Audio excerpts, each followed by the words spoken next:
We have water, sugar, and tea. Your 3 ingredients. For every gallon of water, you need 1 cup of sugar, and we use this organic sugar, pure cane sugar. And then you'll need 8 tea bags. So that's the measurements for 1 gallon water, 1 cup of sugar, and 8 tea bags. And we use Earl Grey. It's good to use this Earl Grey, or you could do green tea, but we like the Earl Grey brand. So first you're going to boil your water, your gallon water, and then after that you want to let it cool down. You're going to add the sugar and the tea and let it steep, which we'll show you, but this first is going to boil, and then we'll do the next step. Okay, so now that your water's boiled, you want to go ahead and add your ingredients. So you have your 1 cup of sugar. You're going to add your sugar into the boiling water once it's done, and then just mix that in. Make sure all the sugar is dissolved and mix that really good. And then you're going to go ahead and add your 8 bags of tea.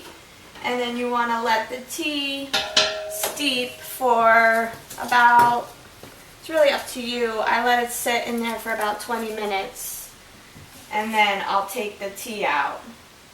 And then you want to let the water cool down.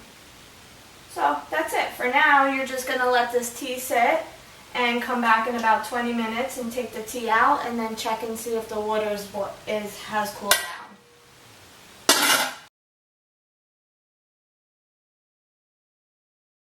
Okay, so your last ingredient is going to be the Scoby, which is the most important part for the kombucha. It's what the kombucha needs for the fermentation, and also it's for the probiotics. So this here is our Scoby Hotel. That's what they call them when you're just kind of having them sit aside and you're not using them at the time. But each jar that you have does have a Scoby in it, which is what's gonna, it's basically a live culture, so it's basically the most important ingredient for your kombucha. And if you do need a Scoby, we have tons, and we can send them to you, or you can email us and let us know if you need a Scoby and you want to get started with your kombucha. We'd be happy to help you, and we have so many. So you can see they're just kind of sitting here and they need a home, so we would love to give you a Scoby if you need one.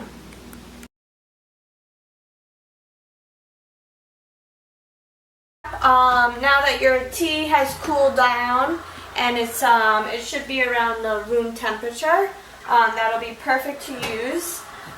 You want to make sure that you have a jar. It should be glass.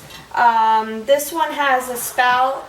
It doesn't need to have one, but if you do have one, that's fine. And also you want to make sure that it's been cleaned and everything has been washed out and really clean. That's really important.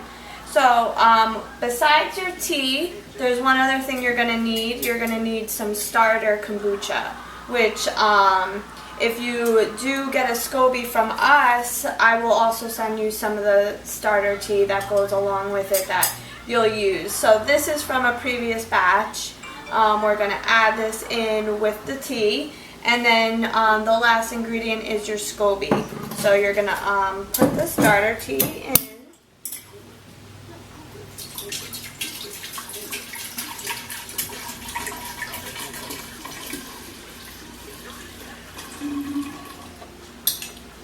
And then put the rest of the tea in with this.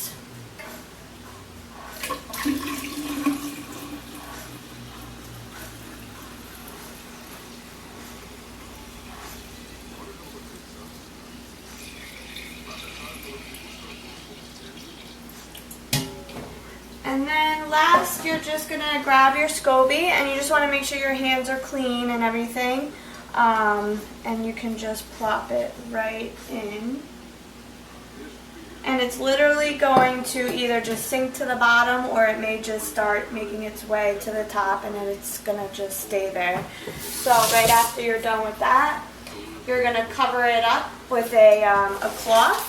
And I just use these paper towel cloths I get at Bed Bath & Beyond, but you can use coffee filters or any kind of strong cloth or towel will work. The only thing I suggest not to use is those cheesecloths.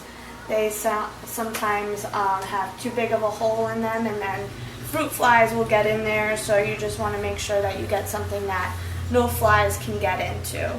And you're just going to cover it up with a paper towel, and that's it. You want to store it in a dry, dark area. So I keep mine in my cabinet right back there, and it's going to sit for about 7 to 10 days, depending on the temperature of the room. It should be around 70 to 75 degrees.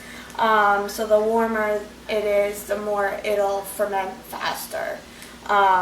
And then once your kombucha is ready, after 7 to 10 days, you want to just go ahead and bottle it, which will be our next video. And I use these bottles are really great with the flip tops. It keeps it sealed and helps get the carbonation. So stay tuned for our next video for the next steps on how to bottle your kombucha. Thanks!